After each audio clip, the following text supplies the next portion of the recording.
Now, back to Coastal Living on KZTV. Hello everyone, please welcome back to Coastal Living, and at this time we want to welcome a licensed professional counselor, Tim Tate. He's with us to talk again about mental health. Today is probably a very emotional day for a lot of us because of what we symbolize today, 18 years marking the events of 9/11, and we'll get to that later. Right now we're just talking general mental health. Thank you for joining us, Tim. Thank you for having me. All right, so tell me about your experience and your qualifications. So my experience, I've experienced depression myself. I went through 3 major depressions over about a 10-year period. And it was during that time that I reached out to people. I asked for help. I found out the things that I could do to help myself. And by doing so, I came up with a model of how to help other people. So this helps me remind me how to help me, but then how I can help other people. So I went through some hard times, but on the other side, I came out able to help other people. And I think that's what today is all about. Yep. Tim, was that before you went to study it or while you were studying it? Or is this what led you into the field, is I guess what I'm asking? Yes, definitely led me. I was doing something that I really wasn't happy doing. I was in a job that it just wasn't for me, and I wasn't feeling good about it. I was pretty down about it. And probably becoming depressed about it. And 18 years ago, when 9/11 happened, really, it was kind of like what I was experiencing, just feeling devastated, and then seeing that happen on the screen and just how unbelievable it was. All I could think about was, how can I help?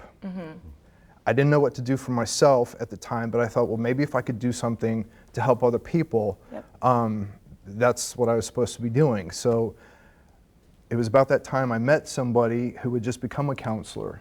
And in talking to him, he helped me get back on track. And 6 years later, I had my graduate degree in counseling, and now I get to help other people.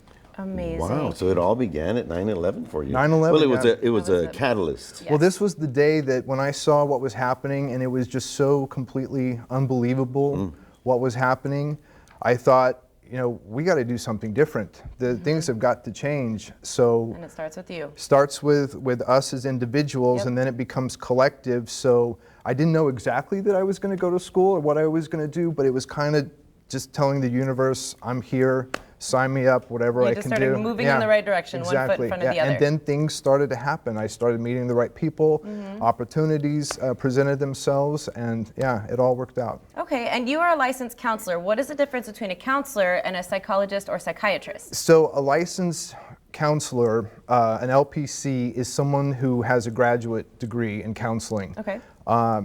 And then I had an internship to do. I had to pass a state board test. Then I had to work in nonprofits and state agencies to learn how to do that. And so a psychologist, they're the next level. They're 2 years graduate, then 3 more years PhD. And psychologists, they're also therapists, but they do a lot of testing. Okay. So if a doctor, like a pediatrician, who isn't trained in the brain, that's what psychiatrists are. So if a pediatrician isn't sure how to diagnose or what to do for a patient, they'll refer them to a psychologist. A psychologist will do an evaluation, do some testing, and then tell that pediatrician what the results are so they could better make a diagnosis, or prescribe for whatever that diagnosis is. And then the psychiatrist is beyond that, and they are the medical doctor. So they've got like 10 plus years of medical training, plus they specialize in the brain. So they're the ones that can prescribe the medicine. But Tim, the vast majority of people should start with someone like you. First to talk about it and try to isolate. If you have a sadness or a depression or something's missing or there's a big hole in your life and you don't know how to fill that hole, you got to start with someone like you to talk to. Right. Someone you could talk to, just whoever you can, ask for help. So if you can ask a therapist, that's great. Ask a family member or a friend. Go see a doctor. If you're not feeling good, we always say go see a doctor and get checked out. And then a lot of doctors will refer patients to counselors like myself to talk more about what they can do for themselves. Great. Okay, so that's step one, is if you do feel like something is off, something is wrong, you're just not where you know you should be to be healthy, mind, body, and spirit healthy, start with a visit to the doctor. A doctor can send you in the right direction, and from that point on, you'll move forward and find the solution. Now, we've got a lot more to talk about with Tim. Mac is going to break to some trivia, and we'll be back with Tim. Yes, that's the serious stuff.